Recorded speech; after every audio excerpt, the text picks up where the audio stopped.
সম্মানিত দর্শক মণ্ডলী, আপনি কি জানেন কোরআন শরীফ পড়ার আদব কি?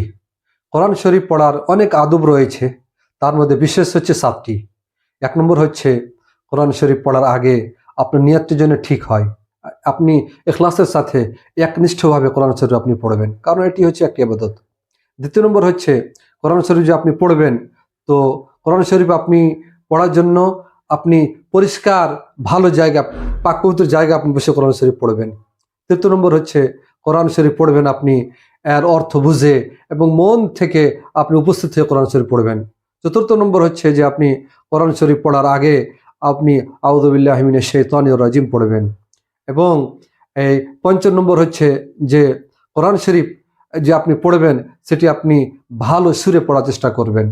এবং 6 নম্বর হচ্ছে যে আপনি কোরআন শরীফ পড়বেন, কোরআন শরীফ আপনি তাজবিদের সাথে থেমে থেমে সুন্দরভাবে পড়ার চেষ্টা করবেন।